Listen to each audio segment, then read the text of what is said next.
Hello guys, അപ്പോൾ നമ്മുടെ വീടിനടുത്ത് ഒരു മുരുകൻ്റെ അമ്പലത്തിൽ ഉത്സവമാട്ടോ.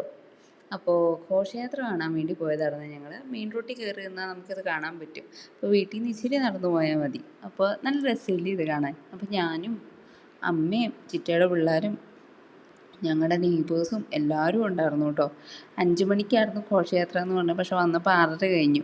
ഞങ്ങളുടെ ഇപ്പുറത്തെ വീട്ടിലെ ചേട്ടനും കൊച്ചുമക്കളും ഒക്കെ 5 മണിയായപ്പോൾ കയറി ചെന്നപ്പം അച്ഛൻ പറഞ്ഞു ഇപ്പോഴെങ്കിലും വരില്ല, 6:30 ആവും എന്ന് പറഞ്ഞ് അവരെ തിരിച്ചു പറഞ്ഞു വിട്ട് ഞങ്ങളുടെ കൂടെ ആയിട്ടോ അവർ വരുമൊക്കെ ചെയ്തത്. നല്ല രസമായിരുന്നു കേട്ടോ.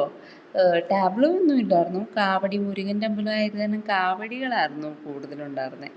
അപ്പോൾ പിന്നെ എന്താ, ഈ അമ്പലത്തിലെ ആദ്യത്തെ ഘോഷയാത്ര ഞങ്ങൾ ഇങ്ങോട്ട് ഷിഫ്റ്റായ പിന്നെയുള്ള ആദ്യത്തെ ഘോഷയാത്രയുടെ സമയത്ത് നമ്മുടെ അച്ഛൻ ഈ നാട്ടിലോട്ട് കടയൊക്കെ മാറിയ സമയമാണ്.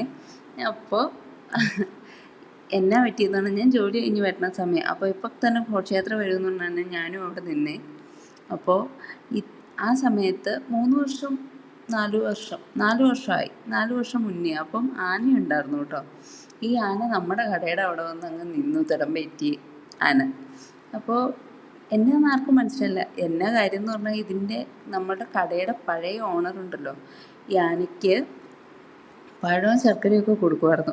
അത് കാരണം അതിൻ്റെ മെമ്മറി അനുസരിച്ച് അതവിടെ നിന്നു ഇത്തവണയും കിട്ടുന്നു. അപ്പോൾ അച്ഛൻ പെട്ടെന്ന് തന്നെ ശർക്കരയും പഴമൊക്കെ കൊടുത്തു കേട്ടോ.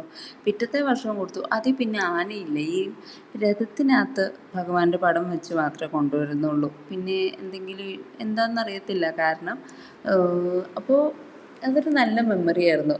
അത് കാരണം ഇത്തവണ ആന ഉണ്ടായിരുന്നെങ്കിൽ കരിമ്പൊക്കെ വെട്ടി കൊടുക്കാമായിരുന്നു എന്ന് ഞങ്ങൾ ആലോചിച്ചതാണ്. പക്ഷേ ഇത്തവണ ആനയില്ല എന്ന് പറഞ്ഞാൽ തന്നെ ഒന്നും, പിന്നെ ജീപ്പിന് നമ്മൾ കൊടുത്തിട്ട് എന്താ കാര്യം, കരിമ്പ്.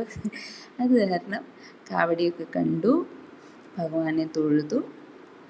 ഈ ബലൂണൊക്കെ വാങ്ങിക്കണം, എനിക്ക് ആ ലിറ്റിൽ കൃഷ്ണനെ വാങ്ങിക്കണം നല്ല ആഗ്രഹം ഉണ്ടായിരുന്നു കേട്ടോ. പക്ഷേ എന്നെ ചെറുക്കന്മാരും കളിയാക്കും, പിന്നെ അച്ഛനും അമ്മയൊക്കെ ചോദിക്കുക എന്തുവാടേ ഇതെന്ന് ചോദിക്കണ കാരണം ഞാൻ പിന്നെ ഭഗവാനെ തൊഴുതിട്ട് ഞങ്ങൾ രണ്ടുപേരും കൂടെ വീട്ടിലോട്ട് നടന്നുപോയി. ഇന്ന് അമ്പിളിമാമനെയൊക്കെ കാണാൻ നല്ല രസമില്ലേ. അപ്പം അതൊക്കെ കണ്ടുകൊണ്ട് ഞാനും അമ്മയും കൂടെ വീട്ടിൽ പോയി. അപ്പോൾ ഇന്ന് ഇത്രേ ഉള്ളൂ. ബൈ.